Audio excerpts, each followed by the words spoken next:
Hello students, welcome to EPG Pathshala. I am Dr. Jaspreet Kaur and I teach Anthropology.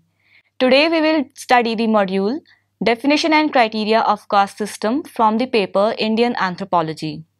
Now after going through this module, you will be able to define the caste and caste system, describe the features of caste system, understand the structural components of caste system, differentiate between Jati, Varna, Gotra and Jajmani system, and also discuss a brief account of origin and history of caste system. Understand the concept of equality and discrimination within the caste system. State the factors influencing the caste system in contemporary India. Now let's start. Indian society is an agglomeration or comprises of several thousand endogamous groups or castes which are simultaneously separated and connected to each other and possesses a restricted geographical range and exhibit a hereditarily determined mode of subsistence. In comparison to various biological species, these reproductively isolated castes can be referred as biological community, with each caste having its own specified territory or niche. Furthermore, territorial division of total range of caste regulated the intra-caste relationship and competitions. Caste is the sole or basic structural element of the Hindu society or Hinduism. Caste simply refers to the combined social system of occupation, endogamy, culture, social class, and political power. Caste system encompasses aspects of both culture and society. That is, it is both a symbolic system associated with the religion and a set of rules and practices regulating social organization, interaction, and power within the Indian society. And to summarize, caste membership is by birth. Caste status is ascriptive and unchanging for the individual as far as the group determined activities are concerned. Now let's take a look at the overview of caste and caste system. Defining the term caste is itself harder than thought to be.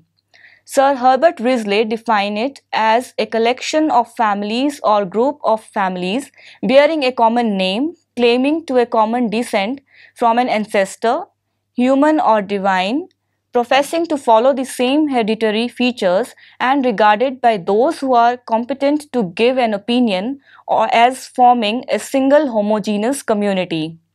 It can also be defined as an endogamous or hereditary subdivision of an ethnic subunit occupying a position of superior or inferior rank of social esteem in comparison with other such subdivisions and having a common name, common traditional occupation, common culture, relatively rigid in matters of mobility, distinctiveness of status, and forming a single homogeneous community. Whereas caste system is defined as the system which comprises of a number of endogamous groups recruited by birth with hereditary membership, which within the group determines many behaviors, expectations, obligations and evaluations of individual and determine their access to the valued statuses and activities in the society. Thus, we can say that caste system entails a ranking of people according to ascribed statuses. It provides the rules regulating the interrelationship between members of different castes and it creates a mutual dependence of the caste through the division of labor, which implies that certain tasks can only be carried out by members of a specific caste. Underlying the caste are the values associated with notions of ritual purity and impurity or regarding ideology and religion, which serves to justify the segregation and division of labor between the caste. Now, for example, only members of a Brahmin caste are entitled to lead religious rituals. The relative position of caste within the local ranking system can be seen symbolically acted on ritual occasions when people attend feast.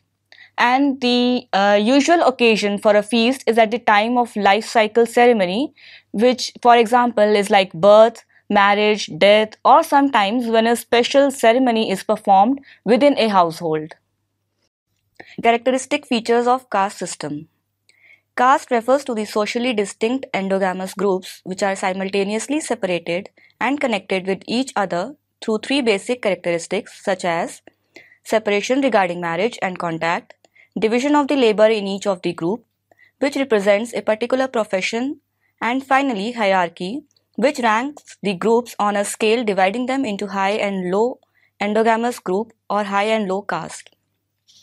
However, within the changing situation, caste has adapted to various features like less rigid structure, having link with political power and variation in the segmental division. Here all the characteristic features of caste system based on various changing patterns presented below. Ascriptiveness. A person's caste was determined by birth. Caste membership could be taken away by other caste members for violation of caste rules.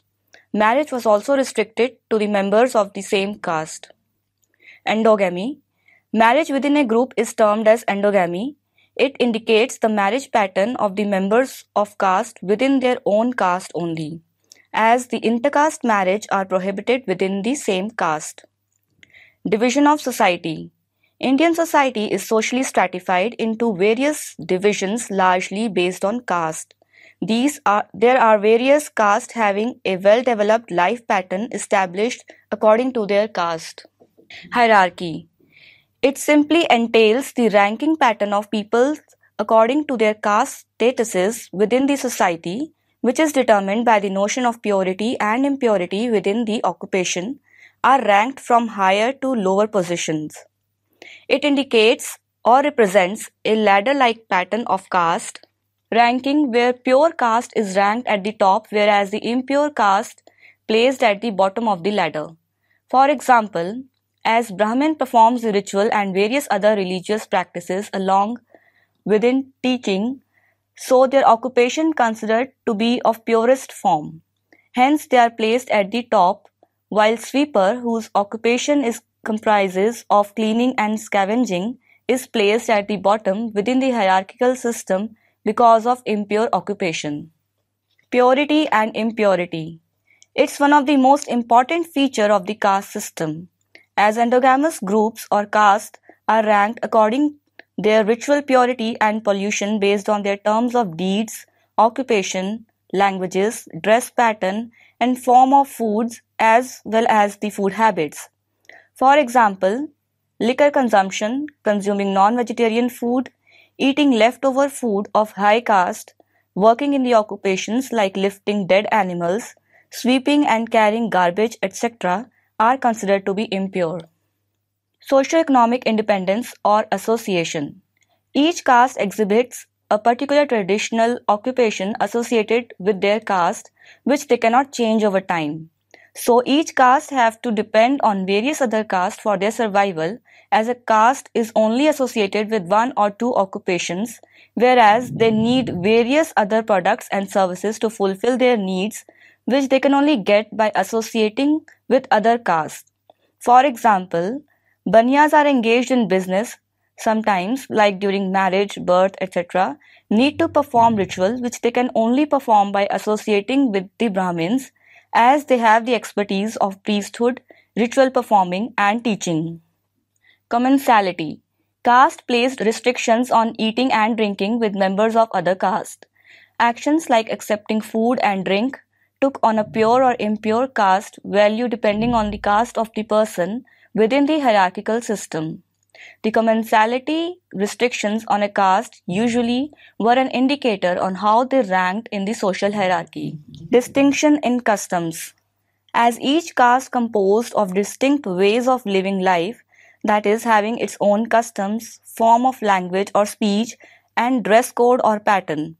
As the high caste use the pure language, use literally words, whereas the low caste use the local language, admixture of various words.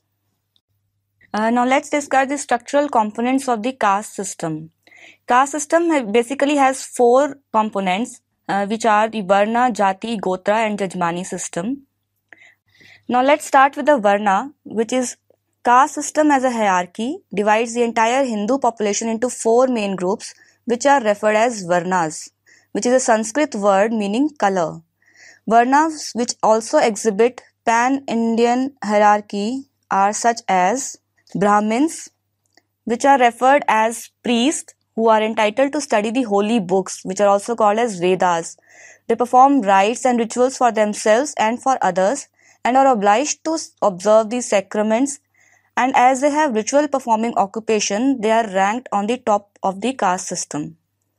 Kshatriyas, which are basically the warriors or the kings who were commanded by tradition to protect the people, give gifts to the Brahmins, offer sacrifices to gods, and dispense justice to the people, as do the judges or the kings, generally have the second spot on ranking or hierarchy level. Vaishyas are the merchants or businessmen who are entitled to do the work like lending money and trade related activities, having the third position on the ladder like hierarchical system. The fourth most are the Shudras, are referred as the artisans and workers, who were the labor class and their only job was to serve the other three castes and having the last position within the ranking system. Now outside the proper Varna system at the very bottom are the untouchables, labelled thus by the British because a high caste person had to go through an elaborate purification ritual after touching such a polluted person. Members of the three upper or highest Varnas are referred as twice born.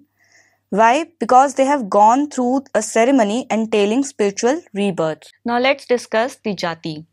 The Indian anthropologist M.N. Srinivas wrote in early 1950s that the real unit of caste system is not one of the four varnas but the Jati, which is a very small endogamous group practicing a traditional occupation and enjoying a certain amount of cultural, ritual and judicial autonomy.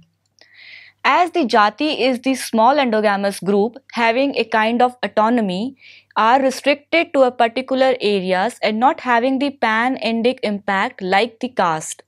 There are about more than thousands of Jatis in India. They all represent a hereditary profession or occupation or craft and have the long-standing commitments with the other Jatis within the area as well as a special place in the ritual religion hierarchy.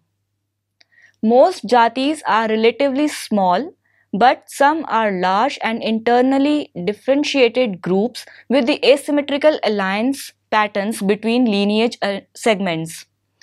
Practical functions of the Varna system is mainly to make it possible for the members of the local Jatis to locate themselves in relation to the Jatis in other parts of the country. Additionally, it represents a fixed abstract hierarchy and value system. And as stated by M.N. Srinivas, every region has its own dominant Jati as the concept of Jati is highly localized. For example, in Haryana, Brahmins are the element of joking. According to M.N. Srinivas, principles of dominant Jati are represented through largest land holdings, numerical preponderance, and most literate and economically prosperous, and on the last are the first to make use of English education and of new occupations. Now, if all the four conditions are satisfied, then the Jati is referred as the dominant one. Gotra. Gotra refers to the structural form of the clan, and exogamy of the endogamous group is defined through the Gotra. It's one of the most important principles for the endogamy within the group. Now let's discuss the Jajmani system. Jajmani system is referred as a system with which those providing crafts, products and services to the dominant caste person exchanging a share of crop yield on his land or rights over land use for the goods and services through an exchange system. Now the client or the individual who represents the ties of a Jati with the individual of the other Jati is referred as Jajman. That's why the traditional Jati-based division of labor within an Indian village is called as the Jajmani system. It consists of a set of traditional rules about the exchange of products and services between the members of different Jati. In other words, we can say that each Jati has specific commitments to the other Jati. The Jajmani system is ideologically connected with and justified through the religion, and thus it contributes to maintaining notions about purity and impurity, which we have discussed earlier, and about relative rank within the caste system. Say, for example, a landholding dominant jati may have 10 or 12 different families of other jati providing it with goods and services within the Jajmani system, but a lower jati may have only 2 or 3 families in comparison to the dominant jati for good and service exchange. Traditionally, little money was circulated through the Jajmani system, which largely consisted of direct exchange of goods and services. The exchange, though, is not just economic. There is always a ritual component in the relationship that is permanent and hereditary for both the parties and the jatis. Again, the ties in Jajmani system binding families of different jatis together can be seen at a life cycle ritual or rites, such as at marriage or at the birth of a new child. In different villages and in different regions, the goods and services provided may vary, but the presence of the provider of goods and services is necessary for the ceremony or ritual to be carried out. Let's discuss the origin and history of the caste system. The term caste is not an Indian term and had its origin into the Portuguese term casta, which meaning is chaste, implies pure. Portuguese came in 16th century, and after seeing or observing the rules of social organization, maintaining distances with each other to maintain a system of purity within the Indian society, leads them to coin the term caste. And caste system in itself is the system of maintaining the purity of the group. There are various established theories which state the origin of Indian caste system. Some of them are religiously established while some are historically attained. The religious theories related to the origin of Indian caste system explain that according to the Rig Veda, which is the most ancient and one of the main Hindu Veda out of the 4, that the primal human Purush destroyed himself to create a human society, and with the different parts of his body created the 4 Varnas. The Brahmins were from his head, the Kshatriyas from his hands, the Vaishyas from his thighs, and the Shudras from his feet. The Varna hierarchy is determined by the descending order of different organs with associated powers from which the Varnas were created. Now let's discuss the different periods which existed in the history of the caste system. The first is the Vedic period. Historically, it is believed that the caste system began with the arrival of Aryans in India, which was around 1500 BC. Of the many cultures that flourished in India, the literary records of the Indo-Aryan culture are not the earliest. They do, however, contain the first mention and a continuous history of the factors that make up the caste system. The Aryans were thought to become from southern Europe and parts of Asia with fair skin that contrasted with the indigenous natives. And when they arrived, their main contact was the Dravidians, the only other culture whose records are dependable about the origins of the caste system are the Dravidians. But when that culture's document were put forward, it has already been largely influenced by the Indo-Aryan tradition and culture. In this period, the caste system was thought to be in the incipient form, and 3 of main Varnas start growing over time within the Indian society. The second was the post-Vedic period. After the Vedas, in this period, the development of other Hindu literature was observed, like of Upanishads and Brahmanas. In this period, the hierarchical system of the 4 Varnas is firmly established as the Aryans start mixing with the local descent and leads to the formation of the 4th admixture group referred as the Shudras. One of the main regulations the Aryans began within the period was the exclusion of these Shudras from their religious worship, and making the distinction pattern of the caste very clear, and later on within the period, assigning of different jobs or activities or occupation in the Varna system according to the position of the groups had taken place. Emergence of Jainism is also thought to be associated with this period. The third period in the Vedic history was the Mauryan period. Mauryan period corresponds to rulers such as the Chandragupta Maurya and Ashoka, who were one of the most important rulers in India. Both the rulers follow the policy which was rigidly based on the toleration and universal brotherhood, which didn't portray much emphasis on the things like caste barriers or geographical boundaries. In this period, the emergence of Buddhism is also stated by various eminent scholars as a caste system was not that much hardly forced on the people. Buddhism actually began as a reaction to the violence of Hindu society, including the brutality of the caste system. Buddhism concentrates not on the society but on the individual, thus separating religion from the interest of the ruling and dominance. Therefore, the caste system in this period is not that much rigid, established, and people have the element of quality within their mind. Hence, the social system is not that much rigid in this time period. The last was the post-Mauryan period. Post-Mauryan period was associated with various rulers of parts of India from the year around 184 BC to the 670 AD, which comprises the rulers of various dynasties such as Sunga dynasty, Kushan dynasty, Pallava dynasty, Hunas, Chalukya and Gupta dynasty along with various others. This period also corresponds to the emergence of the Yoga Sutra by Patanjali, Sumati Bhargava's Manu Code of Manusmriti, which prescribes the rules of the everyday life and leads to the development of four Varnas more strongly than ever before and divides the Hindu population into four castes.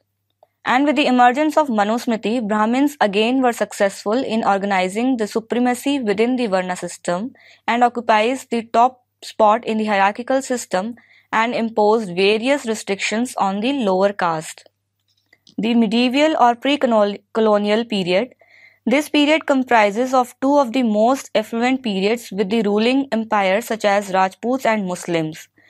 There was not much change during this period in the social structure, but the caste disintegration was mainly observed as the foreign rulers' armies attacked India, consequently leading to the emergence of a large number of new castes and further subcastes. This makes the Brahmins aware of the situation, due to which the Brahmins tightened their bonds of the caste and defend themselves by increasing the rigidity within the caste association. Colonial period.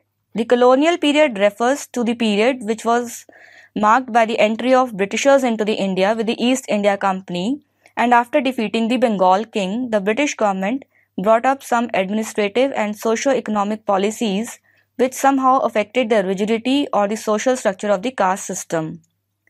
As the fluidity of the caste system is affected by the British government because their practice of divide and rule within the Indian population contributes to the hardening of the caste identities. The post-colonial or independence period. With the introduction of the processes like industrialization and urbanization, Indian social structure or society moves through a drastic change which affects the caste system and weakened its rigidity over time, as the people started migrating from rural villages to urban centers for more chances of best career and various other services. Rigidity of the caste system was also affected by the introduction of new laws enacted by the Government of India, which accounted further reduction in the rigidity of the caste system. Now let's look at the criteria for assigning the caste system. There are four basic criteria, which are hereditary pattern, caste rules, marriage pattern, and social treatment. Concept of equality and discrimination in the caste system. The concept of equality and discrimination goes hand in hand within the caste system, as the concept of equality is mainly established in the context of religious disparities created by hard and rigid structure of the caste system. Social disparities or inequalities are manifested in various ways within the Indian society. Equality refers to the situation in which all the individuals thought to have equal status apart from the differences created by the different or varying cultural, social and hierarchical parameters existing within the society. Whereas discrimination refers to the condition in which pre-decided or prejudiced or abnormal behavior is observed against any particular individual because of his or her caste, ranking or position through the unequal, regressive, abnormal and undemocratic characteristics of the caste system. Let's discuss the various factors affecting the caste system in contemporary India. Caste system has a religious or spiritual and a practical social aspect. It has significance for the religious position of the people and their ritual practices, for their marriage and alliance, and for their possibilities in professional sphere of life. There are various factors which affect the caste system, which are monetary economy, new occupations, status of the individual, authorities, dominant caste, Sanskritization, westernization, and the last industrialization and urbanization. Monetary economy. The monetary economy has made it possible now widespread to buy all the kinds of commodities and services from the people with whom there is no Jajmani relationship. New occupations. The changes in the Indian society have created a large number of occupations which are not bound or legitimated through the Jati system. Capitalist market. The incorporation of the Indian villages into the capitalist market and the state bureaucracy has weakened the ties between jatis. Next, the status of individual. Now, in many contexts, wage workers are hired on the basis of qualifications, which is the achieved status, rather than on the basis of the ascribed status or the caste. The next is authorities. Indian authorities actively try to level out the differences between caste through the introduction of reservation or the quota system for SCs, STs, and OBCs in the public sector. Sanskritization. Now, with the introduction of the processes like Sanskritization, by which any low caste could adapt to the behavior pattern, style of life, culture, and position of high caste, and claiming membership of the higher caste, but they have to leave the inappropriate or impure activities like meat eating and taking liquor, etc. Westernization. With the process like Westernization, which affects the caste system by adaptation of people to the Western lifestyle, language, their dress pattern, and behavior pattern as well. This is indicated by features like material interest, reliance on modern technologies and facilities, English medium education, and high social mobility, etc. Next, the dominant caste. By the measures like dominant caste, which dominates over the other caste in a particular area, starts growing rapidly in contemporary India, with low caste people group using this procedure in their confined area and not just confined to high caste people. This also affects the caste system structure. Industrialization and urbanization. Now, due to the emergence of industrialization, urban centers have started growing near the industrial areas, which leads to the process like urbanization, making it difficult for people to classify their own needs and makes possible for many low caste Indian population to escape from this stigmatized identity by moving to the urban centers where nobody knows them. Criteria of assigning the caste and enforcement of caste system. The caste system is actually enforced or accounted by certain rules and practices which are considered as the main pillars of the deciding path of the caste system. The force of tradition, religious beliefs and practices, along with the fear of punishment, also played an important role in its success. Some of these factors and criteria which help in assigning the caste and enforcing of the caste system over the population are explained in detail. The hereditary pattern. As the caste system is based on birth membership, people inherited caste from their parents and passed it on to their children. Individuals had no rights to change their caste, but they could be exterminated from the caste. Rules prescribed by caste. Certain caste rules are enforced strictly through the fear of political and religious authority, which marks the success of the system, which somehow certainly depends upon the performance of duties prescribed for each caste. People of higher caste enjoyed privileges but are also expected to be good role models for the whole society. Marriage pattern. As the caste system prohibits marriages outside one's own caste to avoid intermixture, which is considered being a sign of decline of dharma, so this factor is also responsible for influencing the individual by the rigid caste system. The last, socially prescribed treatment. The three upper castes enjoyed distinct advantages in the society compared to the Shudras or the lowest strata of the caste, whose job is to serve the three upper castes and live like fourth class citizens. As people who born into the three upper castes give initiation into the study of the Vedas and treated as twice born individuals, while Shudras are not allowed to study or even hear the Vedas. Shudras are treated on par with animals and considered only once born.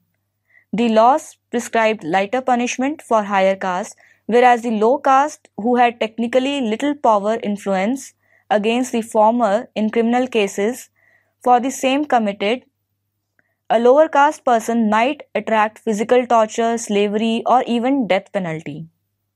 So now, according to the above explanations, we can summarize the fact that Indian caste system is an age-old phenomenon of Indian society which plays a significant role in shaping the current structure of the Indian society, with religious and cultural traits being the constant push factor for the caste or current stratification system, beginning with the Aryan invasion till now, with the elements like unfortunate discrimination, segregation, violence, and inequality influencing the existing society of India.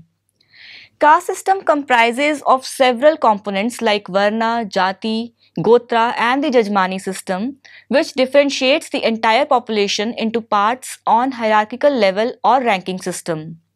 Numerous social movements challenges the injustice associated with the caste system and have encouraged individuals in India to be more civil towards other caste members and leading somehow to the building of element like equality.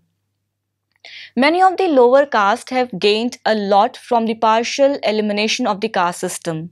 The caste system might have served its purpose in ancient times, but does not fit into the values and principles of modern times, such as democracy, fundamental rights, individual freedom, equality, and non discrimination.